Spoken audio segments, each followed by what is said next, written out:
घर तिथे तुम्हाला आम्ही व्यवस्था करून देऊ. परंतु घर तर राहणारच आहे. जर त्याची परिस्थिती निर्माण झाली तर तुम्हाला घर मिळण्याशिवाय तुम्ही तुमच्या हक्काचं घर तुम्हाला मिळाल्याशिवाय राहणार नाही. आम्ही ते घर मिळवून देणार, त्याशिवाय गप बसणार नाही. जर परिस्थिती निर्माण झाली तर तुम्ही सर्वजण राकेश दादा आणि माझ्यासोबत उभा राहायचं. संघर्ष करू आपण, शासनाची वाढू, सिस्टमची वाढू, रस्त्यावर उतरू. जे होईल झाडपोड होईल, झाडपोड होईल, तिला काय घाबरायचं नाही.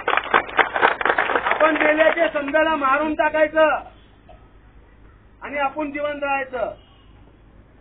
जर कोणी तुमच्यावर बळजबरी करत असेल तर त्यांना तुम्ही बळी पडू नका. राकेश दादा आणि साजिद शेख तुमच्या पाठीमागे आहे. शरद बुलेटिन हा शरद पवारांचं मुखपत्र आहे. मुखपत्र घाबरायचं नाही. शरद बुलेटिनचा आदेश हे शासनाचा आदेश. एवढं लक्षात ठेवा. तुमचे घरे तुटणार नाही, तुमचे घरे राहणार. तुम्ही दाची करून घाबरू नका. अजिबात घाबरायचं